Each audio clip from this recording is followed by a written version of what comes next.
Namaste, devotees. Today there is a very powerful yoga named Ayushman Yoga. So, I have chanted a very powerful Lord Narasimha mantra. This is a very rare mantra, and this mantra is written by Bharadwaja Muni.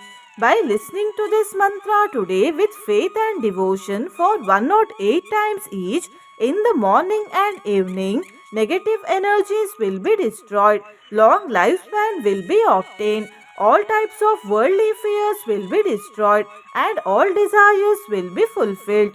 Before listening to the mantra, if you are new to the channel, subscribe the channel, press the nearby bell icon and select all option. Also comment as Om Shri Narasimhaya Namaha. भयग्नं सर्वभूतानां प्रह्लादाभीष्टदायिनम् ॐ श्री नरसिंहाय नमः।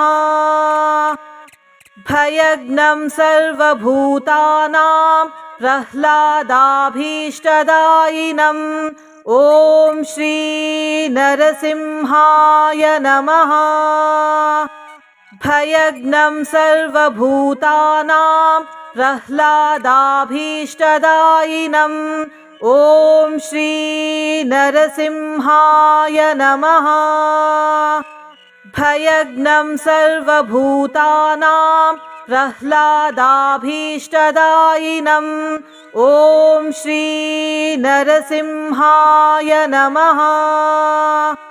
भयग्नं सर्वभूतानां प्रह्लादाभीष्टदायिनम् ॐ श्री नरसिंहाय नमः।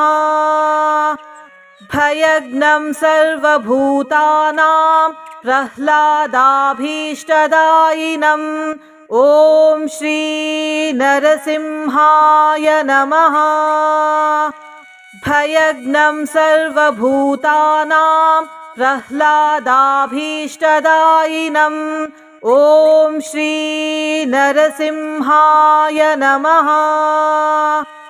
भयग्नं सर्वभूतानां प्रह्लादाभीष्टदायिनम् ॐ श्री नरसिंहाय नमः। भयग्नं सर्वभूतानां प्रह्लादाभीष्टदायिनम् ॐ श्री नरसिंहाय नमः। भयग्नं सर्वभूतानां प्रह्लादाभीष्टदायिनम् ॐ श्री नरसिंहाय नमः। भयग्नं सर्वभूतानां प्रह्लादाभीष्टदायिनम् ॐ श्री नरसिंहाय नमः। भयग्नं सर्वभूतानां प्रह्लादाभीष्टदायिनम् ॐ श्री नरसिंहाय नमः। भयग्नं सर्वभूतानां प्रह्लादाभीष्टदायिनम् ॐ श्री नरसिंहाय नमः। भयग्नं सर्वभूतानां प्रह्लादाभीष्टदायिनम् ॐ श्री नरसिंहाय नमः। भयग्नं सर्वभूतानां प्रह्लादाभीष्टदायिनम् ॐ श्री नरसिंहाय नमः। भयग्नं सर्वभूतानां प्रह्लादाभीष्टदायिनम् ॐ श्री नरसिंहाय नमः। भयग्नं सर्वभूतानां प्रह्लादाभीष्टदायिनम् ॐ श्री नरसिंहाय नमः। भयग्नं सर्वभूतानां प्रह्लादाभीष्टदायिनम् ॐ श्री नरसिंहाय नमः। भयग्नं सर्वभूतानां प्रह्लादाभीष्टदायिनम् ॐ श्री नरसिंहाय नमः। भयग्नं सर्वभूतानां प्रह्लादाभीष्टदायिनम् ॐ श्री नरसिंहाय नमः।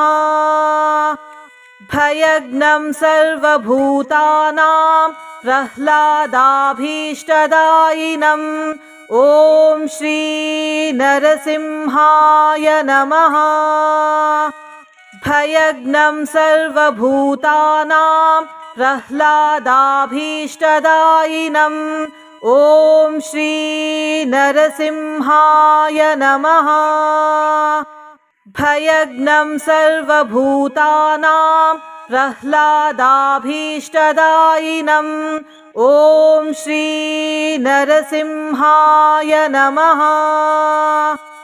भयग्नं सर्वभूतानां प्रह्लादाभीष्टदायिनम् ॐ श्री नरसिंहाय नमः। भयग्नं सर्वभूतानां प्रह्लादाभीष्टदायिनम् ॐ श्री नरसिंहाय नमः। भयग्नं सर्वभूतानां प्रह्लादाभीष्टदायिनम् ॐ श्री नरसिंहाय नमः। भयग्नं सर्वभूतानां प्रह्लादाभीष्टदायिनम् ॐ श्री नरसिंहाय नमः। भयग्नं सर्वभूतानां प्रह्लादाभीष्टदायिनम् ॐ श्री नरसिंहाय नमः। भयग्नं सर्वभूतानां प्रह्लादाभीष्टदायिनम् ॐ श्री नरसिंहाय नमः। भयग्नं सर्वभूतानां प्रह्लादाभीष्टदायिनम् ॐ श्री नरसिंहाय नमः। भयग्नं सर्वभूतानां प्रह्लादाभीष्टदायिनम् ॐ श्री नरसिंहाय नमः। भयग्नं सर्वभूतानां प्रह्लादाभीष्टदायिनम् ॐ श्री नरसिंहाय नमः। भयग्नं सर्वभूतानां प्रह्लादाभीष्टदायिनम् ॐ श्री नरसिंहाय नमः। भयग्नं सर्वभूतानां प्रह्लादाभीष्टदायिनम् ॐ श्री नरसिंहाय नमः। भयग्नं सर्वभूतानां प्रह्लादाभीष्टदायिनम् ॐ श्री नरसिंहाय नमः। भयग्नं सर्वभूतानां प्रह्लादाभीष्टदायिनम् ॐ श्री नरसिंहाय नमः। भयग्नं सर्वभूतानां प्रह्लादाभीष्टदायिनम् ॐ श्री नरसिंहाय नमः। भयग्नं सर्वभूतानां प्रह्लादाभीष्टदायिनम् ॐ श्री नरसिंहाय नमः। भयग्नं सर्वभूतानां प्रह्लादाभीष्टदायिनम् ॐ श्री नरसिंहाय नमः। भयग्नं सर्वभूतानां प्रह्लादाभीष्टदायिनम् ॐ श्री नरसिंहाय नमः। भयग्नं सर्वभूतानां प्रह्लादाभीष्टदायिनम् ॐ श्री नरसिंहाय नमः।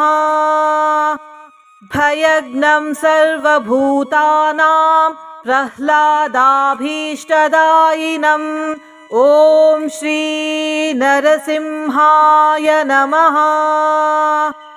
भयग्नं सर्वभूतानां प्रह्लादाभीष्टदायिनम् ॐ श्री नरसिंहाय नमः।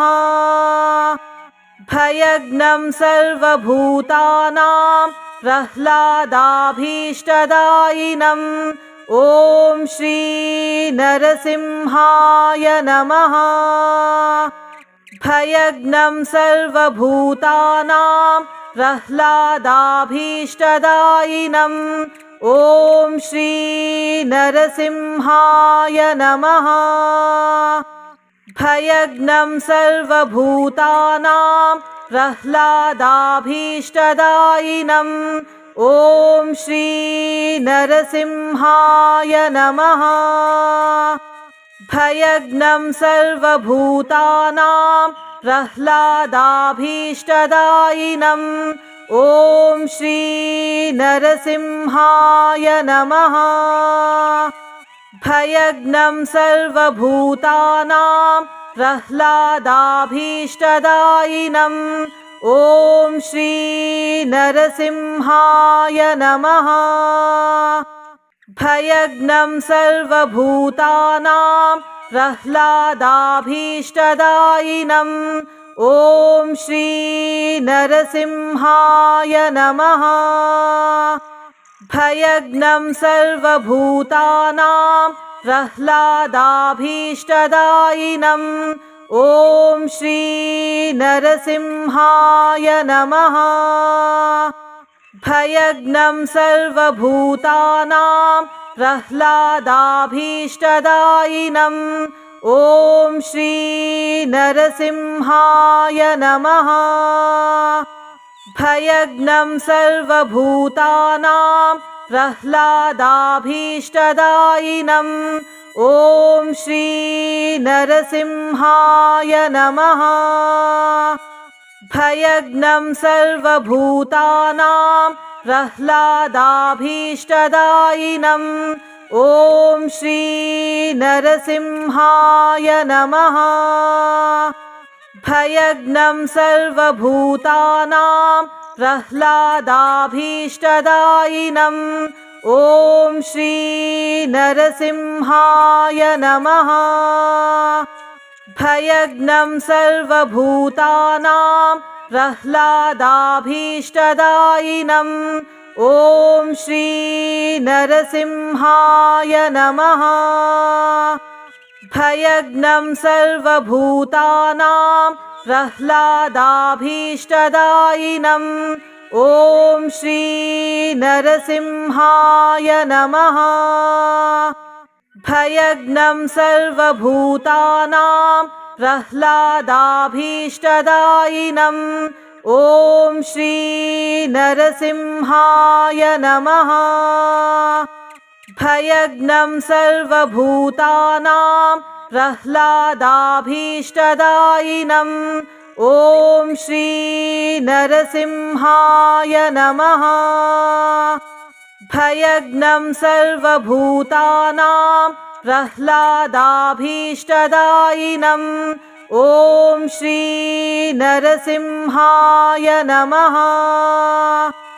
भयग्नं सर्वभूतानां प्रह्लादाभीष्टदायिनम् ॐ श्री नरसिंहाय नमः। भयग्नं सर्वभूतानां प्रह्लादाभीष्टदायिनम् ॐ श्री नरसिंहाय नमः। भयग्नं सर्वभूतानां प्रह्लादाभीष्टदायिनम् ॐ श्री नरसिंहाय नमः। भयग्नं सर्वभूतानां प्रह्लादाभीष्टदायिनम् ॐ श्री नरसिंहाय नमः। भयग्नं सर्वभूतानां प्रह्लादाभीष्टदायिनम् ॐ श्री नरसिंहाय नमः। भयग्नं सर्वभूतानां प्रह्लादाभीष्टदायिनम् ॐ श्री नरसिंहाय नमः। भयग्नं सर्वभूतानां प्रह्लादाभीष्टदायिनम् ॐ श्री नरसिंहाय नमः।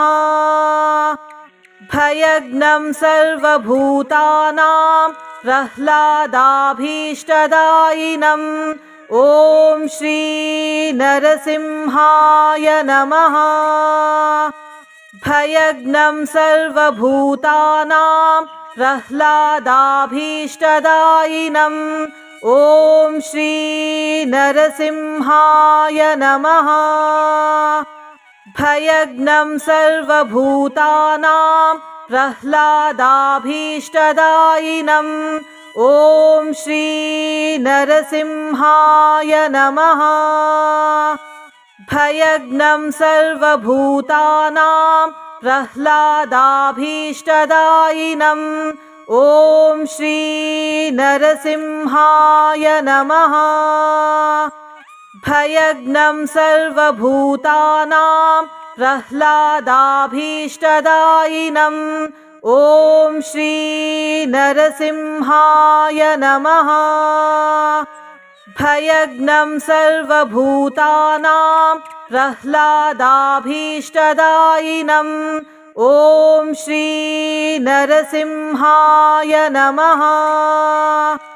भयग्नं सर्वभूतानां प्रह्लादाभीष्टदायिनम् ॐ श्री नरसिंहाय नमः।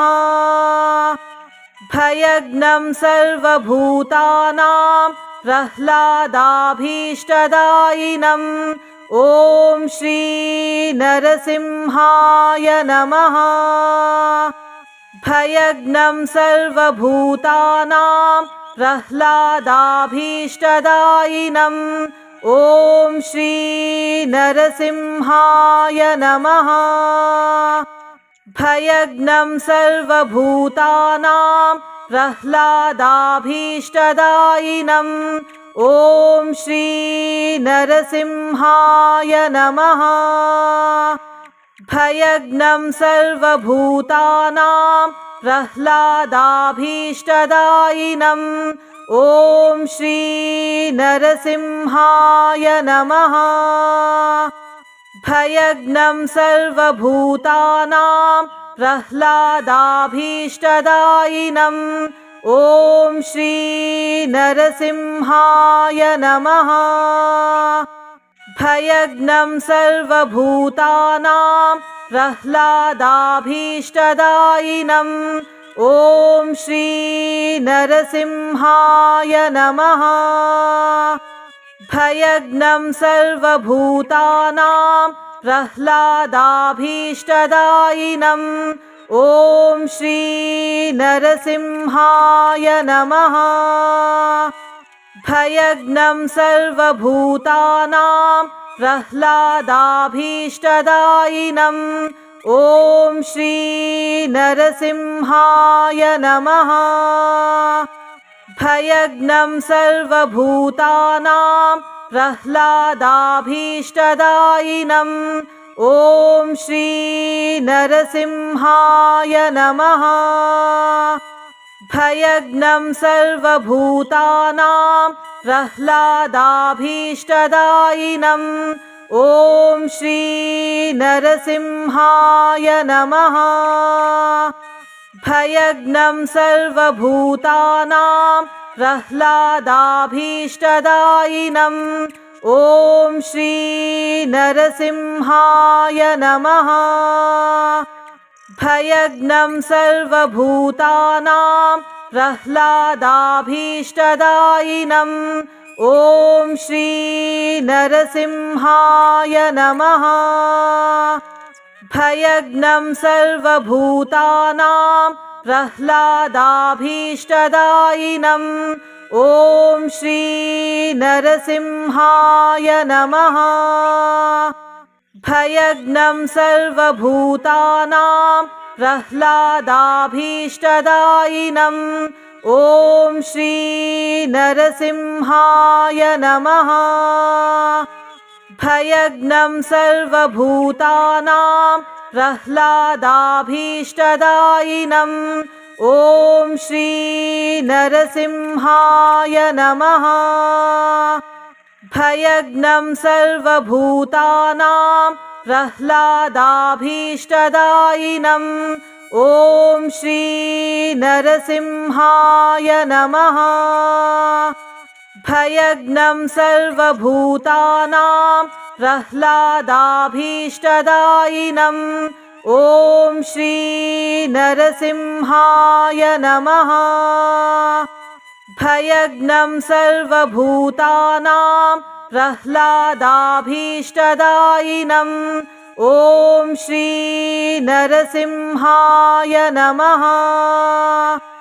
भयग्नं सर्वभूतानां प्रह्लादाभीष्टदायिनं ॐ श्री नरसिंहाय नमः। भयग्नं सर्वभूतानां प्रह्लादाभीष्टदायिनं ॐ श्री नरसिंहाय नमः। भयग्नं सर्वभूतानां प्रह्लादाभीष्टदायिनं ॐ श्री नरसिंहाय नमः। भयग्नं सर्वभूतानां प्रह्लादाभीष्टदायिनं ॐ श्री नरसिंहाय नमः। भयग्नं सर्वभूतानां प्रह्लादाभीष्टदायिनं ॐ श्री नरसिंहाय नमः। भयग्नं सर्वभूतानां प्रह्लादाभीष्टदायिनं ॐ श्री नरसिंहाय नमः। भयग्नं सर्वभूतानां प्रह्लादाभीष्टदायिनं ॐ श्री नरसिंहाय नमः। भयग्नं सर्वभूतानां प्रह्लादाभीष्टदायिनं ॐ श्री नरसिंहाय नमः। भयग्नं सर्वभूतानां प्रह्लादाभीष्टदायिनं ॐ श्री नरसिंहाय नमः। भयग्नं सर्वभूतानां प्रह्लादाभीष्टदायिनं ॐ श्री नरसिंहाय नमः।